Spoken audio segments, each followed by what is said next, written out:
सत्यम सर्वदा। दास आज एक शब्द पर अपनी बात रखने का प्रयास करेगा। जब से जीव इस संसार सागर में आया है, हमारा लक्ष्य क्या है ये हमको पता नहीं। हम क्यों इस संसार सागर में आए?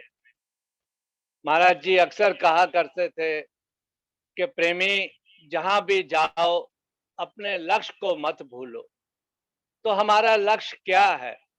क्या हम इस संसार के भोग भोगने के लिए ही इस संसार में आए थे, ये हमारा लक्ष्य है? या उस परम पिता परमेश्वर की प्राप्ति के लिए हम इस संसार में आए थे, ये हमारा लक्ष्य है? क्या लगे, ये हमको अपने आप के अंदर विचार करना है कि हम इस संसार सागर में क्यों आए थे। तो गुरुदेव का जो प्रथम दोहा आ रहा है, आनंद कानी आत्मा अंदर वे आप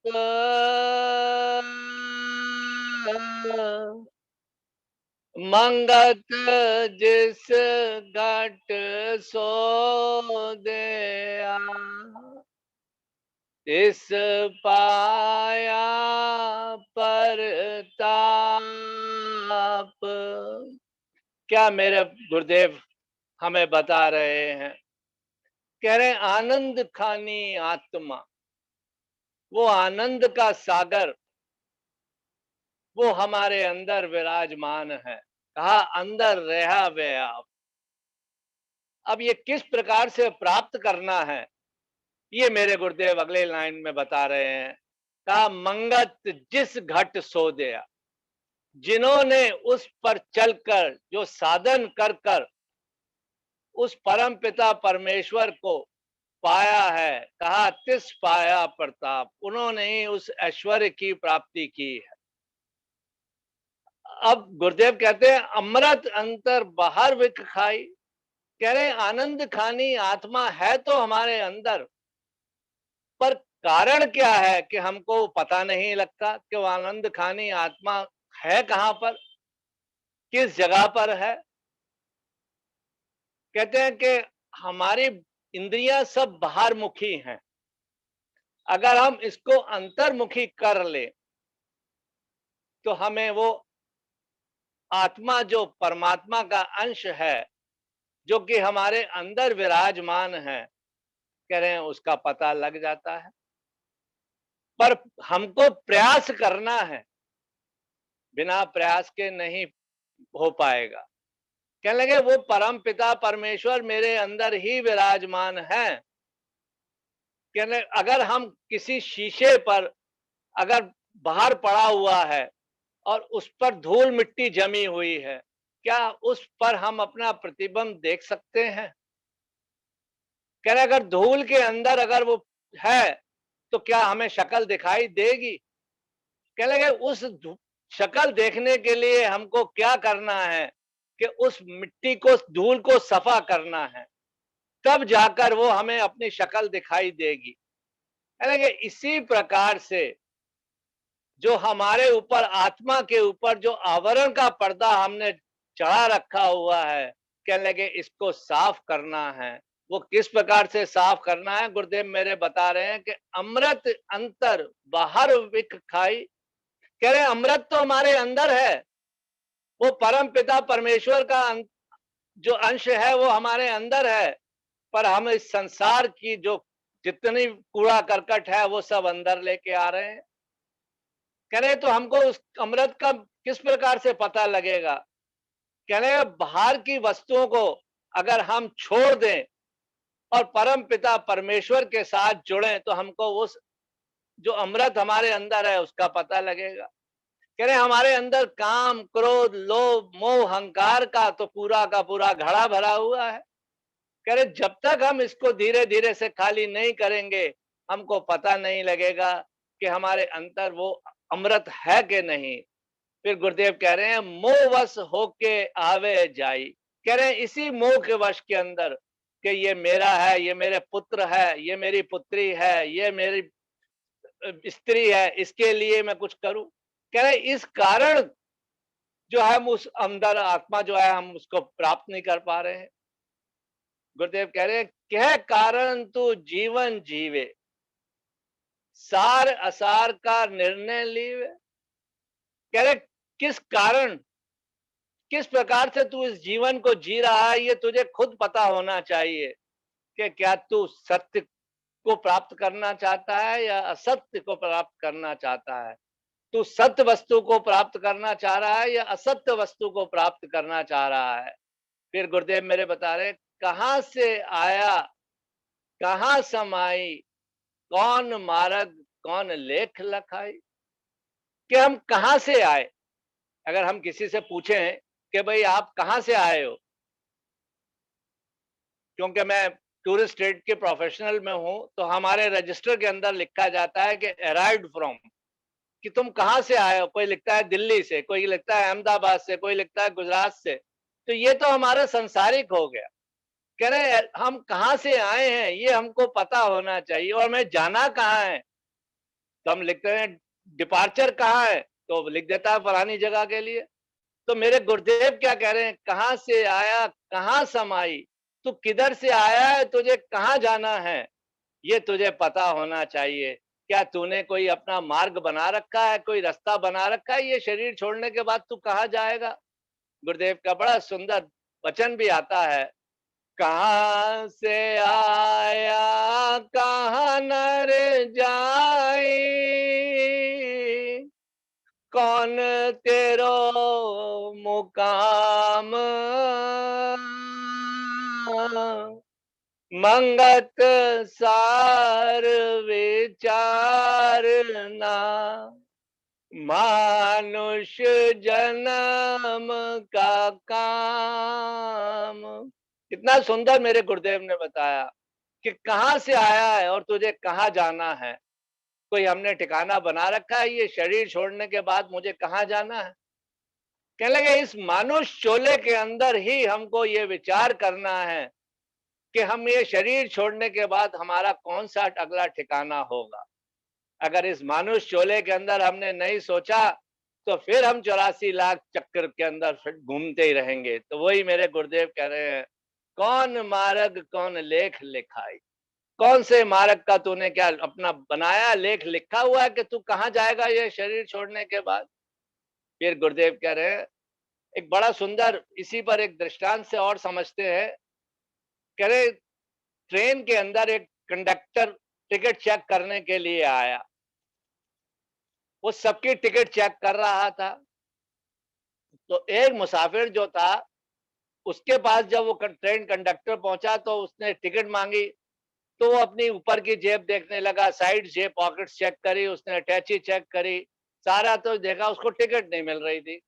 तो ट्रेन कंडक्टर कहने लगा कोई बात नहीं भाई, मैं थोड़ा आगे चेक करके आ जाता हूँ, आपको लौट के आऊंगा तो आपको फिर मुझे दिखा देना। उसने कहा मुझे तेरे को टिकट दिखाने की डर नहीं लग रहा, टिकट तो मेरे पास है, पर मुझे ये नहीं पता कि जाना कहाँ है, कि डेस्टिनेशन तो उस पे लिखा हुआ है, मुझे जाना कहाँ है ये तो उस पे लिखा हुआ है।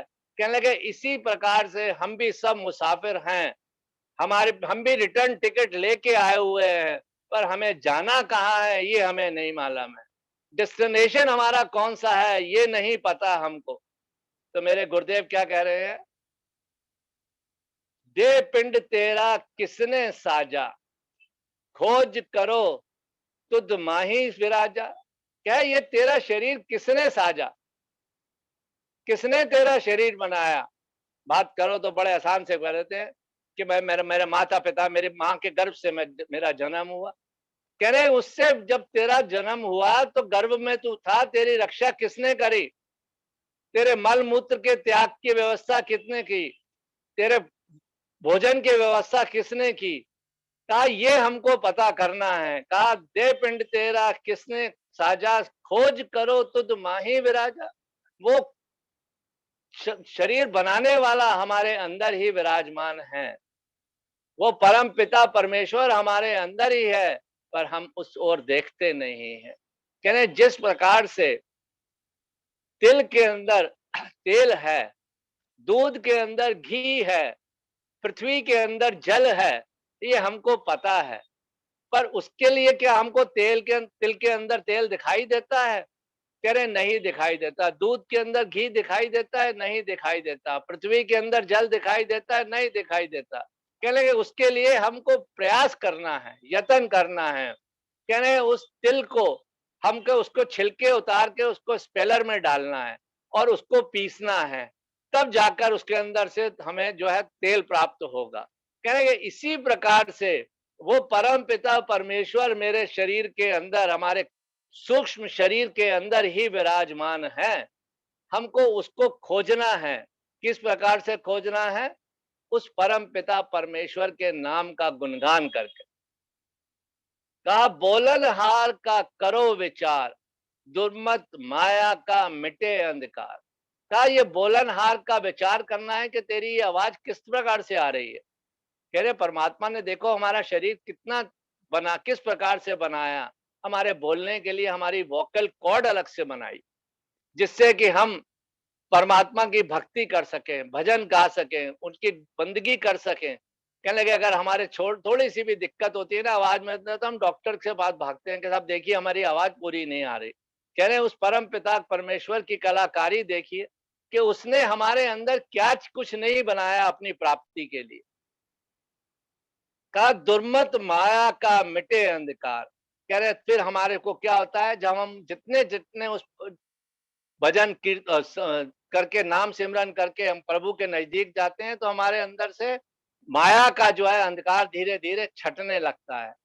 फिर गुरुदेव कह रहे साखी पुरख का लेख लखाओ, भरम गुब्बार का होवे अभाव। कह रहे उस परम पिता परमेश्वर का लेख लिख गाओ, उसके गुणगान करो, हर वक्त उसके नाम का सिमरन करो, तो हमारे अंदर से क्या होगा कि भरम का गुब्बार, जो भरम की आंधी है, कह लेंगे वो धीरे धीरे धीरे धीरे वो खत्म होती चली जाएगी। फिर कहा निर्मल तत्व नित करो विचार। अब ये निर्मल तत्व क्या है कि वो मेरे परम पिता परमेश्वर का नाम का हमको विचार करना है। बंदी छूट पावे सुख सार। फिर ये जो द्वंद्वी जोड़े हैं ना, ये छूट जाएंगे। राग द्वेष सुख दुख, इनसे फिर हम उपरस हो जाएंगे। फिर गुरुदेव मेरे क्या कह रहे हैं, देश के सुख में क्यों घरसाया, दे विनाश दुख सुख कहाँ समाया। कहने लगे तो देह के सुख में हम क्यों फंसे हुए, खूब इसको बोल खिला रहे हैं, पिला रहे हैं, अच्छे से अच्छे वस्त्र पहना रहे हैं, कहने लगे इसी को ही हम संवारने में लगे हुए हैं। तो गुरुदेव कह रहे हैं देह विनाश सुख कहाँ समाया। तो कहने लगे ये तेरी देह खत्म होने के बाद ही ये सुख तेरे जो सुख देह के लिए इकट्ठे कर रहा है कहाँ चले जाएंगे। कहा देह की ममता क्यों नरधारी, छार समावे अंत की बारी। कह रहे इस देह के साथ ही तो हमने प्यार किया है, ये सदा रहने वाली है। क्या आज तक कभी किसी की देह सदा रही? कह रहे किसी की नहीं रही, किसी ऋषि की नहीं रही, किसी मुनि की नहीं रही, किसी देवता की नहीं रही। कह रहे किसी की नहीं रही। कह रहे जो आया तिस जावना, ये खरा खराना खेल, रहना नहीं किसे बावरे जो जुग चारे मेल। कह रहे इस मेले में हम आए हुए हैं, रहना किसी ने भी नहीं है। तो आगे मेरे गुरुदेव बता रहे दे बिना सुख कहाँ समाया, चार समावे अंत की बारी। कह रहे अंत की बारी में क्या होता है, एक मुट्ठी राख लेके हम आते हैं वहां से। कहा अकड़ अकड़ पग भूमि धारे, मल मूत्र की नहीं खान विचारे।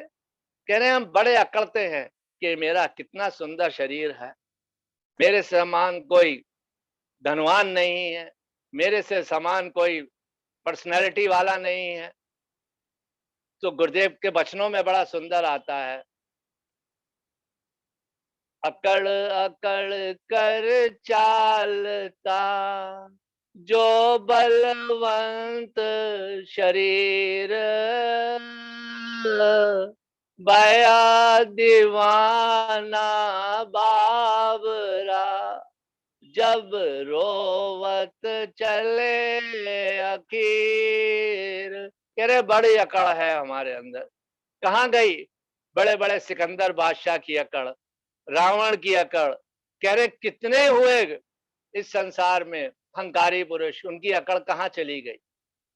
गुरुदेव कह रहे हैं, जैसा आया तैसा जाए, संग सखा तेरा कोई जग नाए। कह रहे जैसा तू आया था वैसा ही शरीर छोड़ के जाएगा, कोई तेरा संगी साथी नहीं है। गुरुदेव की वाणी में आता भी है, तेरा कोई संगी ना साथी, नित साजन जाए अकेला। क्या जाने वाला है हमारे संग, गुरुदेव मेरे बता रहे हैं। मंगत उठ प्रभु नाम से मर लो, ये झूठ जगत का मेला। कहा तेरे साथ जो जाएगा वो नाम सिमरन जाएगा, ये बाकी जो संसार हम देख रहे हैं ये सब झूठा है, ये एक मेले की न्याई है। 4 दिन लगेगा फिर बंजर हो जाएगा, उजाड़ हो जाएगा। आगे मेरे गुरुदेव कह रहे हैं,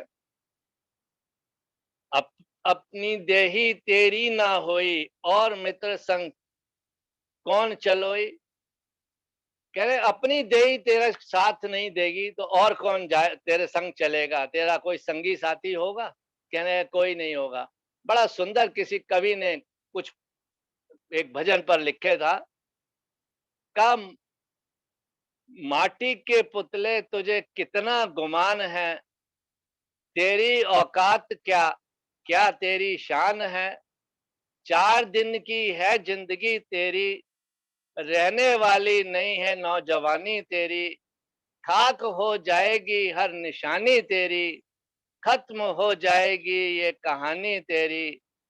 4 दिन का तेरा मान सम्मान है, माटी के पुतले तुझे कितना गुमान है। कह रहे इस माटी के पुतले पर हम कितना गुमान है, जो मेरे गुरुदेव ने बताया कि हम कितना घमंड करते हैं, कितना उसके ऊपर सजाते संवारते हैं। कहने लगे ये 4 दिन के लिए है, पैसा कमाया, खूब ऐशो आराम करी। कहने लगे जब तू जाएगा तो तेरा नामो निशान ही नहीं पता लगेगा। आगे बताते हैं गुरुदेव मेरे, अंधमत त्याग खोज विवेक, सर्जनहार का नित लख लेख। कहा इस अंधमत को त्याग दे। कौन सा अंधमत। कह रहे हैं जो हमने ये संसार रूपी अंधमत जो पाल रखा हुआ है ना, कि हमें हमेशा रहूंगा।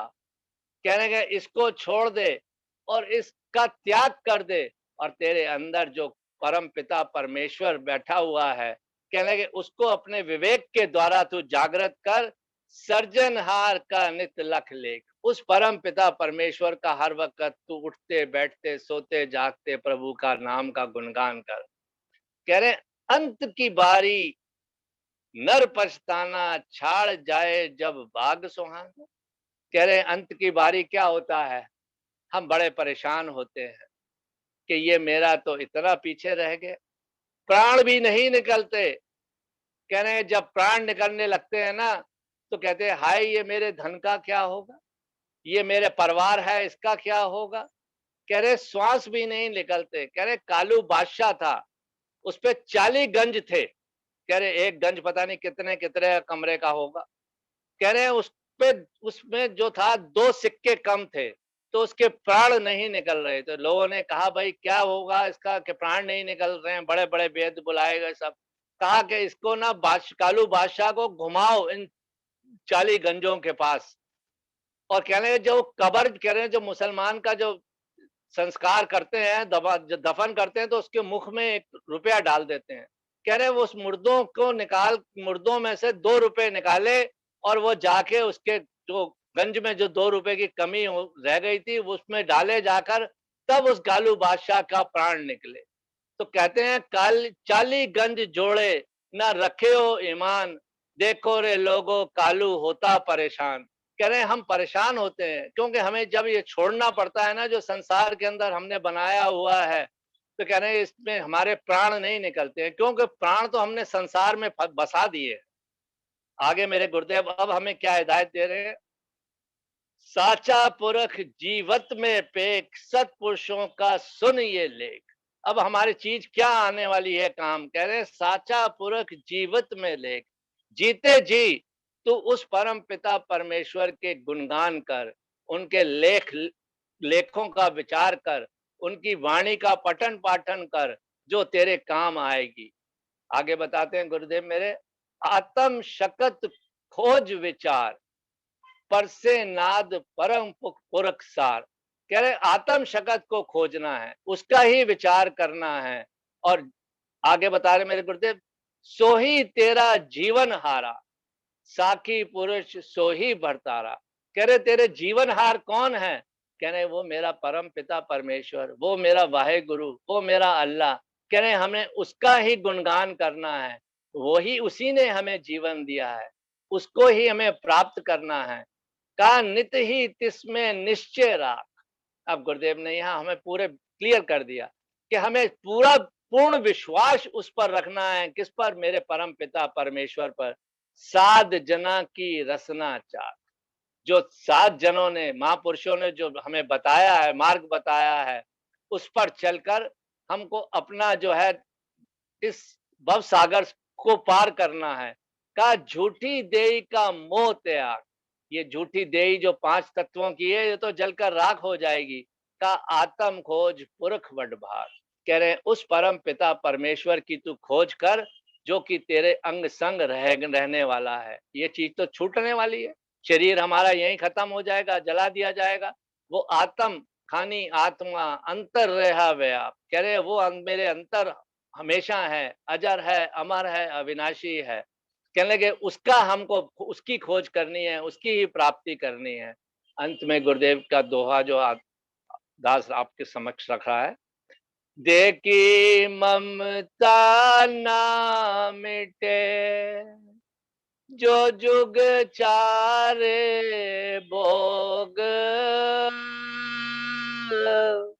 मंगत मित्या भरम में, लागे दीर्घ रोग। देखी ममता ना मिटे, जो जुग चारे भोग, मंगत मित्या भरम में, लागे दीर्घ रोग। ओम ब्रह्म सत्यम सर्वदा। दास से कोई गलती हो तो क्षमा करिए।